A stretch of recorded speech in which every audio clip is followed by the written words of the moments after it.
All right, let's talk about the next poem by Stephen's Death of a Soldier. We'll see some similarity, but some new things enter here as well.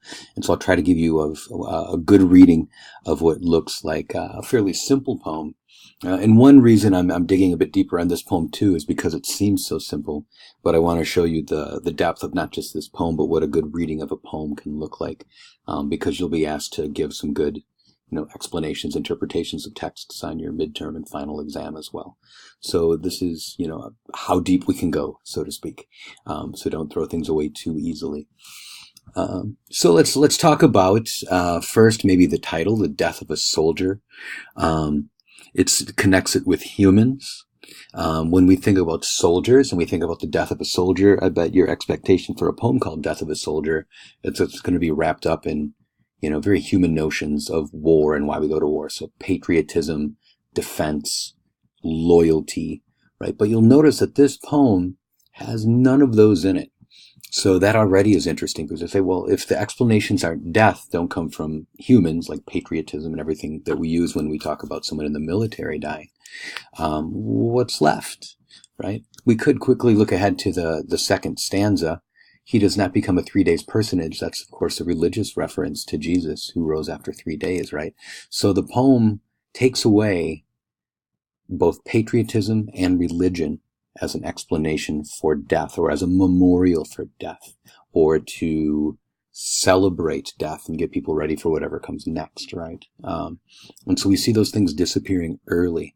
Now, we're left with this idea then, well, if those things aren't there, does that just mean that nature is indifferent?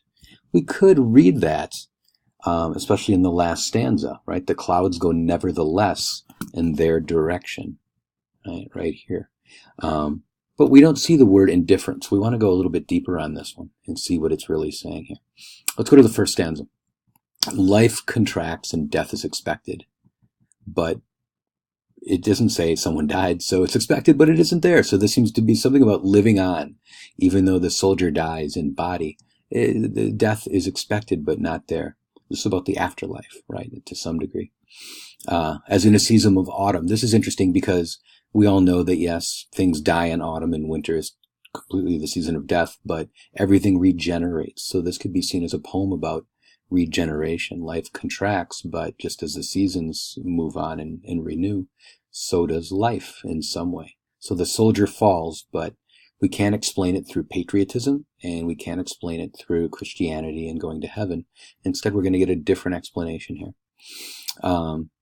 He imposes his separation. This is what religion does, imposes separation from what? From nature is probably how we'd read it for our course anyway. Calling for pomp, what does that mean? For celebration and ceremony, all of the things that we might attach to funerals, right? And all of the human ways that we memorialize death. And memorialize is the right word because right here, death is absolute and without memorial. So he's taking out the memorials of patriotism, of organized religion, the things we've created as humans. We're left with nature then, right?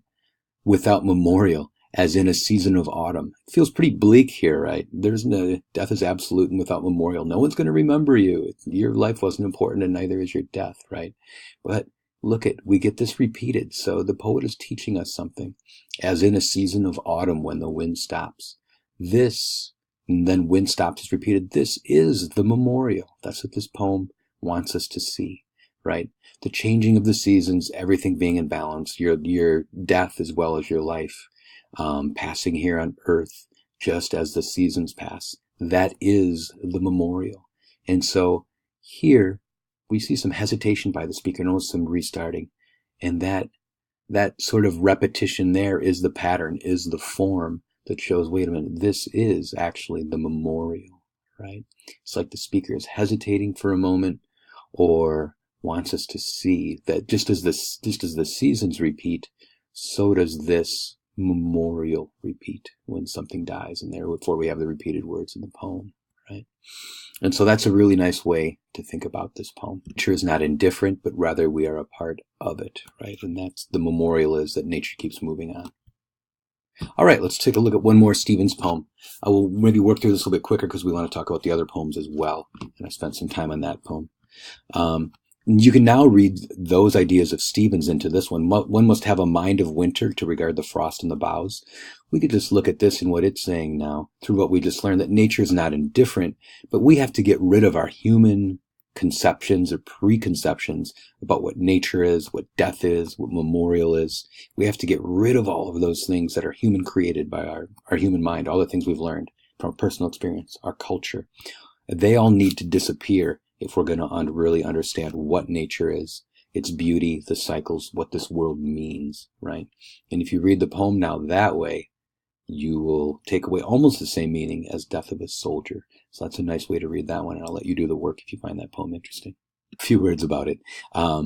Not to think of any misery in the sound of the wind, even though this is very, very bleak, right? The whole poem is kind of, makes you feel cold when you read it. But we're not supposed to hear the misery in the wind, because life and death are simultaneously celebrated, right? That's what nature is. That is the memorial that we learned about in Death of a Soldier. So the land is full of the same wind that is blowing in the same place bare. So it's the same everywhere. Life itself and death itself are one, and one big memorial for everything living and everything dead. Let's look at our next set of poems. We'll move through them kind of quickly, I think, here. But they're a slight change from Stevens' poems. Writes Lake in Minnesota. So I included this because we're in Minnesota, right? Or Wisconsin, wherever you are, but this is going to feel like home. So it's just a nice description up front of the environment, and he's watching the placid waters. It seems like a very calm scene, right? You've got some beautiful language going on to describe all of this. It's full of roses. You've got the beavers playing, right? There's something ecological. You've got the dust of the dead leaves. So we've got the acknowledgement of life and death here. Not nearly as bleak as the Stevens poems, right? There seems to be some joy in watching this for the speaker. Then an interesting thing happens. The moon walks. Suddenly nature is personified. So we're not just observing it, but suddenly it's alive and doing things, right? The moon walks. Hunting for hidden dolphins. That's a weird line, right? That's one of those lines that some people love and some people hate in poetry. Like, what does that mean, right?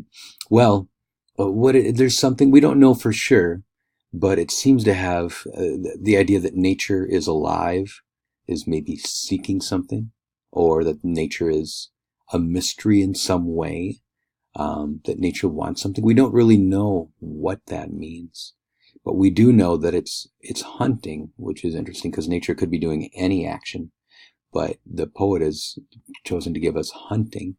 And for something, it's not hunting for reasons of survival. It's hunting for something beautiful, right? Hidden dolphins on the ground, right? And so that in itself tells us something about the view of nature here.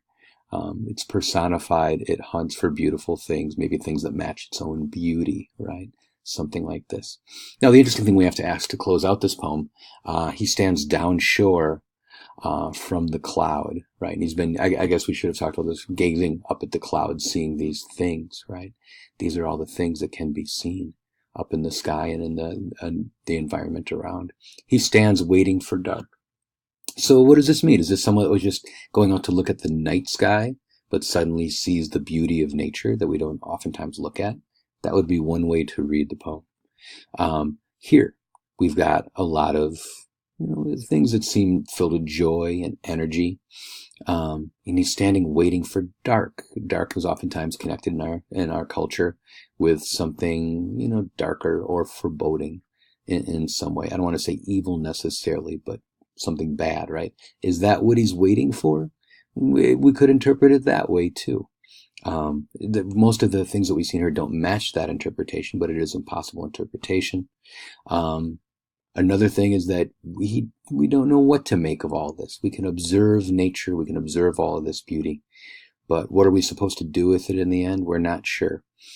Maybe the dark is a better place to be. We could read this as, our last poem that dealt with the dark, traveling through the dark. Waiting for the dark is easier. What are we supposed to see in all of this? We don't know what to make of this. These things that we see up in the sky, the things we see in the world around us, if we want to be more existential here and say that this is a poem on human existence. We don't know what to do with it all. It's beautiful, but so what, and so waiting for dark you don't have to deal with these questions about what to see in the world or what to see in nature in this case, right? And so that would be a way to read this poem as well. Talk about rights to hangovers here real quick as well. I think we probably want to read this the same way. Nature is kind of alive in here. It's doing certain things. We're running low on time, so I don't want to spend too much time on this one. But clearly, nature is doing something, or the life in the world around us is doing something. It seems it's a drunk, mumbling Hungarian. The sun staggers in. Right. So clearly this is the not so good hangover, and this one seems to be a lot better, right? If we read it as two different hangovers. Um, this is about the resilience of nature, the energy of nature, right? And so we can see those things in the poem. So it's just two different views of nature. What we make of what nature is in here, I'll leave that up to you to interpret based upon what I've said so far. Right, Carmel Point by Robinson Jeffers. I think this poem is a pretty easy one to figure out. I think it gives us its message. Notice it's written in 1953, so we're starting to move toward the modern environmental movement. We can see poetry reflecting that, right? So we get a celebration of nature here and how patient it is. This is about the long duration of nature versus the short-term creations of humans that we hold up so high, yet will dissolve over time, right? And we see all of that here. The how beautiful nature was, and slowly we had no intrusions on it, but the 2 or 3 horses. There's the spoilers coming, right? Does nature care? Not faintly. It has all the time in the world, we might say. It knows that people are a tide that will. And notice we're compared to. This is the interesting thing about the poem. Compared to something that does ebb and flow, something that's there and disappears. A wave is really water, and a wave is just a form of water, a form of, we could say, life, right? But it's a temporary form, and it's gone as soon as it hits the shore, right? And so that's what we're compared to, something that is very, very ephemeral, something that is very short term, a wave, which takes on different forms later in its existence as water, right? And so we see that here. And then we have more water imagery. To some extent, the works dissolve when we know that what dissolves things, basically air and water, right? And meanwhile, while all this, the water of us is going on, right? The temporariness or the form of us that is not permanent is going on. You've got all of this other stuff that seems to be there as well, all this exquisite beauty of nature. And then this is really a comment on our own existence. We must uncenter our minds from ourselves and unhumanize our views a little bit. We've seen that before in the course as well. Covers the Ground is doing just about the same thing. A really enjoyable poem. I like it a lot, looking at what we've made and how nature can overtake it. The thing to concentrate on is what this last line means. Us and our stuff just covering the ground. Well, what does that say about our stuff that we're making? I think that's the takeaway from this poem. So you can put your interpretive energies there. Sorry, I should cycle back to Carmel Point and just point out one more thing. One thing that we need to consider are the takeaways that we worked with in the earlier poems, since this is all about ecological reading, and say, what does Carmel Point say about the interdependence of things, the network relationships, the cycles, the webs? I think it's a pretty easy reading. It would be obvious to all of us, but that nature will overtake all of this, right? Humans will just get incorporated into the things we've made, into the cycle, the web.